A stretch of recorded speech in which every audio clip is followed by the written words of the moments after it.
بسم اللہ الرحمن الرحیم۔ کاش ایران کا مہرآباد ایئرپورٹ بند ہو جاتا تو آپ مذاکرات کے لیے سوئٹزرلینڈ نہ جا پاتے۔ یہ تنقید ہو رہی ہے ایران میں اس وقت کے اوپر کہ جو گیا تھا سوئٹزرلینڈ امریکہ سے مذاکرات کرنے کے لیے۔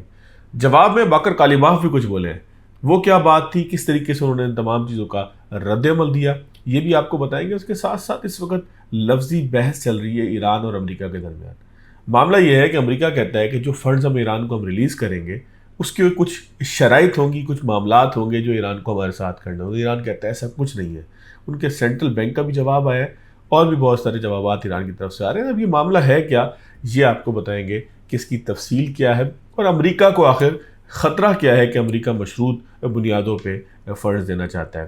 اس کے ساتھ ساتھ جب ڈونلڈ ٹرمپ سے پوچھا گیا کہ اسرائیل لبنان چھوڑنا نہیں چاہتا تو انہوں نے کیا کہا، کس طریقے سے رسپانس کیا، آج اس کا بھی جائزہ لیں گے۔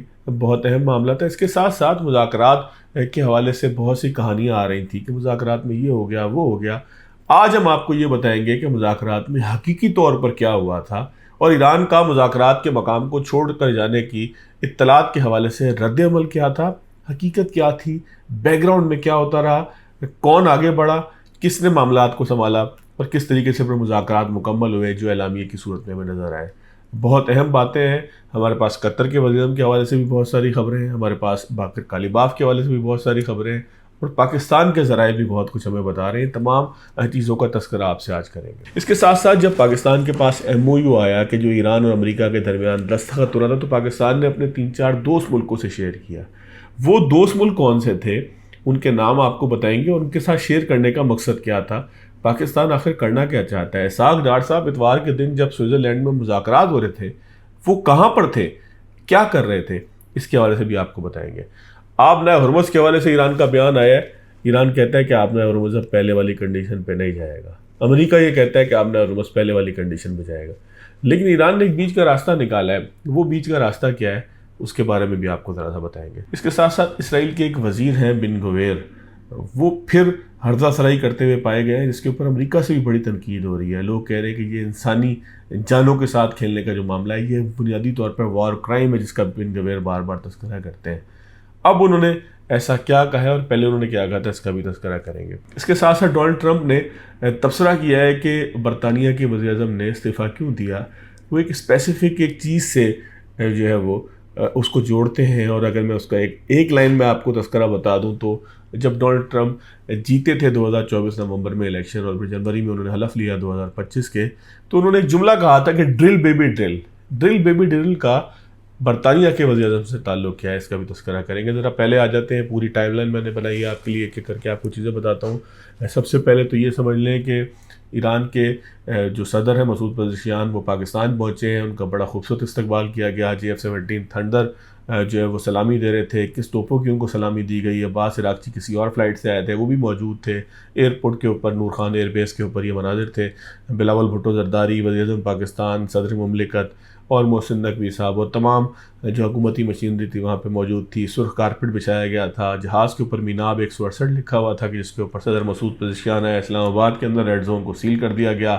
وہ جب وہاں پر پہنچیں گے تو پھر آگے بہت سارے معاملات ہوں گے۔ وہ بنیادی طور پر پاکستان کا شکریہ ادا کرنے آئے ہیں اور ان تمام لوگوں کے منہ پہ تماچا مارنے کے لیے آئے ہیں جو یہ کہتے تھے کہ پاکستان کا اس تمام صورتحال سے جو مذاکرات کے حوالے سے کوئی کردار نہیں ہے۔ اب ظاہر ہے کہ آہستہ آہستہ اس طرح کی منفی بات کرنے والوں کو ایران اور پھر امریکہ کے مختلف پیغامات کے ذریعے جو ہے وہ کوئی تسلی بخش جواب مل جائے گا۔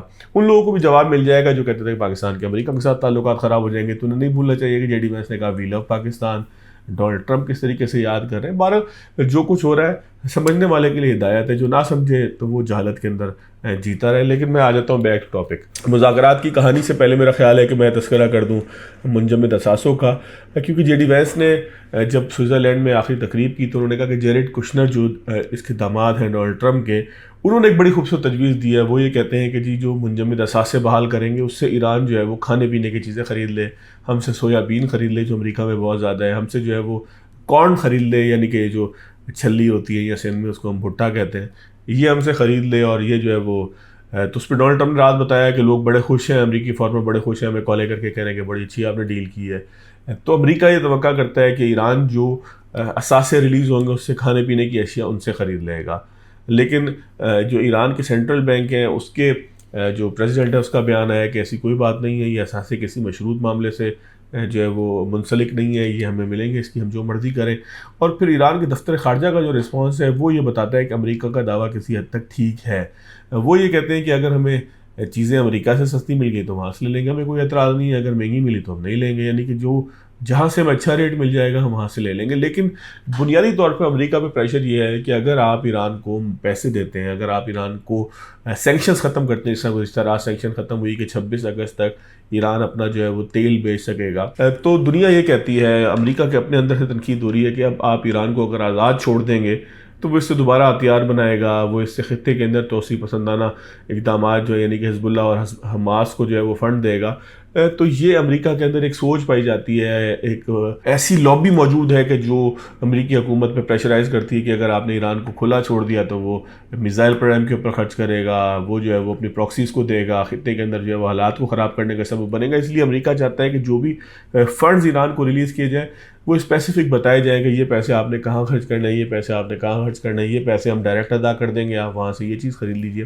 تو اس طریقے سے جو ہے وہ بہت ساری باتیں ظاہر ہے کہ اس میں کہیں نہ کہیں ڈیل ہو رہی ہے، کیونکہ جب ہم بات کرتے ہیں میڈیا کنزپشن کی تو ایران میں بھی ایسا نہیں ہے کہ کوئی جو ہے دباؤ نہیں ہے ان تمام لوگوں کے اوپر کہ جو مذاکرات کر رہے ہیں۔ مسعود پزشکیان، باقر کالیباف کے خلاف تو مظاہرے ایران کے اندر ہوتے رہے کیونکہ ان کا کوانٹم بہت چھوٹا سا تھا، لیکن بہرحال کچھ ایسی آوازیں ہیں کہ جو ایران کے اندر یہ سمجھتی ہیں کہ شاید ایران جو ہے وہ شاید اس طرح سے جیت جاتا ہے، لیکن حقیقت ایسی نہیں ہے۔ محسن نقوی نے بھی بتایا تھا کہ فیلڈ مارشل نے ایران کو یہ سمجھایا کہ آپ کیوں انسانی جانوں کا ضیاع کرا رہے ہیں، ایک بلی ہے، ایک ایسا ملک ہے جس کے پاس طاقت ہے، وہ آپ کو تباہ و برباد کر دے گا۔ 70-80% انفراسٹرکچر آپ تباہ کر چکے ہیں، اپنے آپ کا سوچیے، اپنے آپ کو ٹھیک کیجیے۔ بہرحال یہ پاپولر بات ضرور ہے، لیکن حقیقت یہ ہے کہ ایران میں ایسی کچھ آوازیں تھیں۔ جو باقر کالیباف ہیں انہوں نے تذکرہ کیا ایک ان کی ایران کا IRIB کے نام سے ایک براڈ کاسٹنگ کا نیٹ ورک ہے کہ وہاں پر یہ کہا جا رہا تھا کہ کسی طریقے سے جو مہرآباد ایئرپورٹ بند ہو جائے، کوئی اس کے اوپر حملہ ہو جائے اور سوئٹزرلینڈ وہ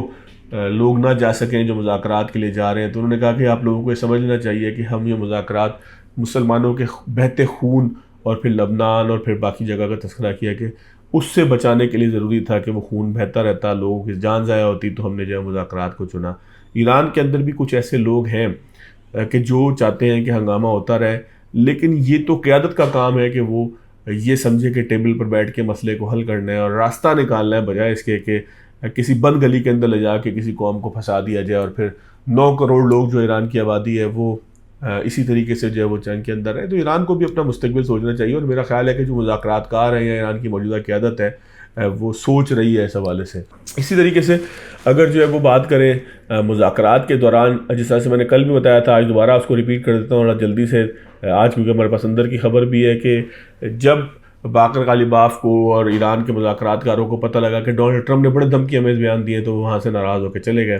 پھر پاکستان اور قطر ان کے پاس گئے، انہوں نے کہا کہ بھائی مذاکرات کے لیے آپ آئے ہیں تو بات پوری کر کے جائیں، تو آپ کے فائدے کی بات ہو رہی ہے۔ پھر جو مذاکرات ہوئے وہ اس طریقے سے نہیں ہوئے جس طرح سے آمنے سامنے بیٹھ کے ہوتے ہیں۔ پہلے مذاکرات ایسے تھے کہ ایک ٹیبل کے ایک طرف ایرانی بیٹھے تھے، ایک طرف جو امریکی بیٹھے تھے۔ پھر مذاکرات کی حیت تبدیل ہوئی کہ پاکستان تقریباً اس کے بعد بھی 3-4 گھنٹے مذاکرات چلتے رہے کہ پاکستان اور قطر میسیج لے کے امریکہ کے پاس آتے تھے، یا آپ یہ کہہ رہے ہیں کہ قطر امریکہ کے پاس بیٹھا تھا، پاکستان جو ہے وہ ایران کے ساتھ بیٹھا تھا، اور پھر میسیجز جو ہے وہ دوسرے کمروں سے، یعنی کہ پہلے براہ راست مذاکرات ہو رہے تھے، پھر براہ راست کے بجائے جو ہے وہ بالواسطہ قسم کے مذاکرات ہوتے رہے۔ تو لیکن یہ کہ دونوں سائڈز نے، امریکہ نے ٹالرنس کیا، امریکہ نے غصہ نہیں دکھایا اس بات کے اوپر، امریکہ ناراض نہیں ہوا، اس نے کہا ٹھیک ہے مذاکرات کرتے رہے، ہم نہیں کرنا چاہتے نہ کریں۔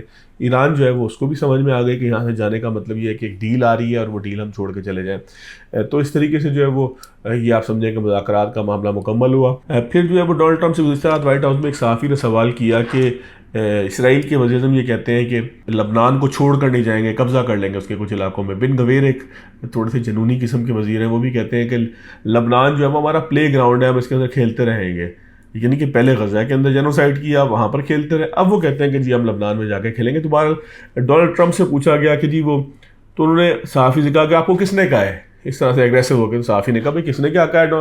نتن یاہو نے پبلکلی یہ بات کہی ہے کہ جی وہ ہم لبنان چھوڑ کے جائیں گے۔ تو اس نے کہا اس نے جو بھی کہا ہے میں ذرا دیکھ لوں گا، میرا کام ہی ہے کہ میں معاملات کو حل کروں، میں لڑائی جھگڑے کے بجائے جو چیزوں کو حل کی طرف لے کے جاؤں، تو کوئی آپ پریشان نہ ہو، میں دیکھ لوں گا، میں خود بات کر لوں گا، اور ایسا نہیں ہوگا۔ جے ڈی وینس نے بھی کہا کہ جی لوگوں کی جان، ٹھیک ہے سیلف ڈیفینس کا حق اسرائیل کو ہے، لیکن اس کا مقصد یہ نہیں ہے کہ کسی کو قتل کر دیا جائے. بہرحال صورتحال جو ہے وہ آہستہ آہستہ کلیئر ہوتی جائے گی. مزید اگر آپ آگے ہیں تو پاکستان نے جو MOU تھا, جو پاکستان کے پاس جب ڈرافٹ آیا تو پاکستان نے اپنے 3 دوست ممالک کے ساتھ چوتھا پاکستان خود تک شیئر کیا, اور یہ شیئرنگ جو ہے وہ اس بات کا میسج دیتی ہے کہ پاکستان جو ہے وہ ایک گروپ بنانے کے لیے جا رہا ہے. جس طریقے سے ہم دیکھ رہے تھے کہ اتوار کے دن اسحاق ڈار صاحب, میں نے آپ سے کہا نا کہ اسحاق ڈار صاحب جو ہے وہ عمرہ ادا کیا. عمرہ ادا کرنے کے بعد جو ہے وہ چلے گئے مصر, اور مصر میں جو ہے وہ وہاں پہ قاہرہ کے اندر 4 ممالک کے وزرائے خارجہ جمع ہوئے, جس میں سے ترکی تھا, پاکستان تھا, سعودی عرب تھا, اور مصر خود تھا جو میزبان تھا. تو وہاں پر جمع ہو کے مستقل میٹنگز میں آپ کو بتا دیتا ہوں کیوں ہو رہی ہیں, کیونکہ پاکستان ان 4 ممالک کے ساتھ مل کے ایک گروپ بنا رہا ہے, اور اسی گروپ کے ساتھ پاکستان نے معاہدہ بھی شیئر کیا تھا کہ دیکھ لیجئے آپ, سعودی عرب کو بھی بھیجا, ترکی کو بھی بھیجا, جو ہے وہ مصر کو بھی بھیجا, اور خود پاکستان کے ساتھ پاس بھی تھا. تو ان 4 ممالک نے ڈسکس کیا کہ ہمیں یہ کرنا چاہیے نہیں کرنا چاہیے. اور اگر آپ یہ کہیں تو بہت آسانی کے ساتھ سمجھا جا سکتا ہے کہ پاکستان ان 4 ممالک یعنی کہ 3 ممالک اور چوتھا پاکستان, یہ 4 ممالک مل کے بنیادی طور پر مذاکرات کر رہے ہیں, اور فرنٹ پر جو ہے وہ پاکستان ہے, لیکن یہ باقی 3 ممالک جو ہیں وہ پاکستان کو ہر طرح سے سپورٹ کر رہے ہیں مذاکرات کے لیے. اور ڈرافٹ شیئر کرنے کا مطلب بھی یہی ہے کہ پاکستان نے پہلے ان سے اپروول لی کہ بھائی ہم نے جو بات چیت کی تھی وہ ٹھیک ہے, اور پھر آپ دیکھیں کہ اس کا فائدہ بھی ہو رہا ہے. آپ نے ہرمز کے حوالے سے بھی خبر ہمارے پاس ہے. آپ نے ہرمز, ایران یہ کہتا ہے کہ کھولیں گے, لیکن اب پہلے والی کنڈیشن بھی نہیں کھولیں گے. امریکہ کہتا ہے کہ نئی کنڈیشن کوئی نہیں ہوگی. اب کھلے گی, اس کا راستہ کیا نکلے گا میں آپ کو بتا دیتا ہوں. راستہ یہ نکلے گا کہ ایران وہاں پہ چوکیاں بنا دے گا. چوکیوں سے مراد یہ ہے کہ وہ کہے گا جی سب گزرے لیکن ہمیں بتا کر گزرے. ہماری ایک اتھارٹی ہے, اس میں جو ہے وہ آپ اس کو اور آسان کر لیں کہ جس طریقے سے آپ ایپ پہ بتا دیں کہ میں اتنے بجے یہاں اتروں گا, یہاں جاؤں گا, یہاں جاؤں گا. آپ کو یاد ہوگا کووڈ کے دور میں ایپس آ گئی تھی کہ جب آپ ایئرپورٹ پہ آنے سے پہلے بھر دیتے تھے کہ میں یہاں ٹریول کرنے والا ہوں. تو اس طریقے سے کوئی نہ کوئی میکینزم اب بنے گا. اب ایران اس کو آزاد نہیں چھوڑتا, کیونکہ ایران کے پاس دکھتی رگ آ گئی ہے دنیا کی کہ جس کے اوپر جب دباؤ ڈالے تو پھر دنیا چیختے چلاتے آئے. تو اب اس جگہ پر آ گئے ہیں حالات کہ جہاں پر آپ یہ کہیں کہ آپ نے ہرمز جو ہے وہ ٹول کے طور پر بار بار یوز ہوگی. ابتدائی طور پہ کم ہوگی اور آخر میں ہوگی ضرور. ایران کو جہاں پرابلم ہوگی وہ اپنا ہرمز بند کر دے گا. تو یہ اب آپ ذہن میں رکھیں کہ طویل عرصے تک ایسا ہو نہیں پائے گا, لیکن بہرحال ایران کوشش پوری کرے گا کہ وہ وہاں پہ چوکیاں ووکیاں لگا لے اور معاملات کر لے. ایک آخری چیز آپ کو اور بتا دیتا ہوں, مختصر رکھتے ہیں کیونکہ ہیپننگ بڑی تیزی کے ساتھ ہو رہی ہے. آپ نے ہرمز کے بعد انرجی کی اگر بات کریں تو ڈونلڈ ٹرمپ کہتے ہیں کہ کیئر اسٹارمر کو 2 وجہ سے جو ہے وہ استعفیٰ دینا پڑا. گزشتہ رات ہم نے آپ کو بتایا تھا کہ انہوں نے ایک دن پہلے ہی کہہ دیا تھا. ایک انہوں نے کہا کہ امیگریشن کے حوالے سے ان کی پالیسی تھی, اور دوسرا ان کو جو دباؤ کا سامنا تھا وہ انرجی کے حوالے سے تھا. وہ کہتے ہیں کہ جی آپ کے پاس انرجی کے ذخائر ہیں, آپ اس میں سے تیل نکالتے کیوں نہیں اپنی ضرورت کا. اس کی وجہ یہ ہے کہ ڈونلڈ ٹرمپ یہ بتاتے ہیں, میں اب آپ کو تھوڑا سا بیک گراؤنڈ بتاؤں کہ نومبر 2024 میں جب ڈونلڈ ٹرمپ جو ہے وہ پریزیڈنٹ بنے امریکہ کے, تو انہوں نے پالیسی کو چینج کیا جو ڈیموکریٹس پالیسی لے کے آئے تھے. اور ڈونلڈ ٹرمپ کا اور ایلان مسک کا اختلاف بھی اسی بات پہ ہوا, کیونکہ ڈیموکریٹس یہ پالیسی لے کر آئے تھے انوائرمنٹ کے تحفظ کے لیے, ماحولیات کے تحفظ کے لیے. ہم فوسل فیول یعنی کہ زمین سے نکلنے والا جو تیل ہے یا سمندر سے نکلنے والا جو تیل ہے جو ہم گاڑیوں میں ریفائن کر کے استعمال کرتے ہیں, یہ تیل جو ہے وہ نکالنے کی حوصلہ شکنی کی جائے اور دنیا کو کنورٹیبل یا رینیویبل انرجی کی طرف لے کے جایا جائے کہ جس طرح سے جو ہے نا وہ آپ دیکھیں کہ الیکٹرک کارز ہوں, یہ سب کچھ ہو. اور پھر ڈونلڈ ٹرمپ نے آ کے کہا کہ ڈرل بیبی ڈرل, انہوں نے کہا ڈرل کرو بھائی, نکالو تیل. یہ بالکل ایک مختلف پالیسی ہے. ڈیموکریٹس کہتے ہیں کہ انوائرمنٹ کا تحفظ کرنا چاہیے, ریپبلکنس کہتے ہیں کہ بھائی جو قدرت نے دیا اس کو استعمال کرو. تو ڈونلڈ ٹرمپ نے آ کے پالیسی چینج کی, انہوں نے کہا کہ بھائی سب تیل نکالیں. انہوں نے برطانیہ پہ بھی دباؤ دیا کہ آپ تیل نکالیں. انہوں نے ابھی کیئر اسٹارمر سے جو ہے وہ شکوہ بھی کیا کہ جب ہم نے حملہ کرنا تھا آپ سے جزیرہ مانگا تو آپ نے نخرے کیے, بعد میں آپ نے کہا لے لو. یہ کون سی طریقہ ہے آپ کا؟ تو یہ بھی ڈونلڈ ٹرمپ نے ڈانٹا بھی ہے انہیں, لیکن ساتھ انہوں نے کہا ہے کہ ان کے پاس طریقہ تھا کہ جو اپنے تیل کے ذخائر جو ان کے بند کر کے انہوں نے رکھے اس میں سے نکالتے تیل اپنا استعمال کرتے. وہ انوائرمنٹ کے چکر میں پڑے رہے. تو جب آپ اتنے سافٹ اور اتنے نائس بننے کی کوشش کریں گے تو پھر مشکلات تو ہوں گی. بہرحال ڈونلڈ ٹرمپ کسی کو چھوڑتے نہیں ہیں, اور یہی ان کی اچھی بات ہے. ان کے ایک لطیفے کے ساتھ میں آج اختتام کروں گا. ان کا ایک لطیفہ یہ ہوا, وزیر تھے ان کے سائنس ٹیکنالوجی اور اس طرح کی کسی وزارت کی, میں ان کا پورا نام میرے ذہن میں نہیں آ رہا. وہ پیچھے کھڑے ہوئے تھے ڈونلڈ ٹرمپ وائٹ ہاؤس میں, ایسے بیٹھے تھے جس طرح میں بیٹھا ہوں, پیچھے جو ہے وزراء کھڑے تھے. تو انہوں نے کہا کہ تم بتاؤ.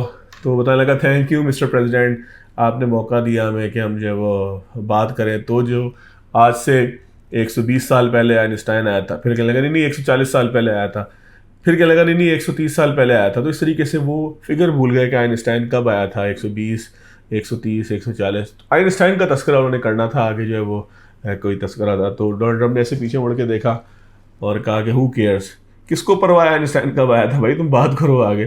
تو ڈونلڈ ٹرمپ کے جو یہ فوری فی البدی جملے ہیں، یہ بہرحال ان کی حاضر دماغی 80 سال کی عمر کے وہ ہو چکے ہیں، لیکن ان کے یہ اسکلز ہیں، یہ بھی بڑی بات ہے.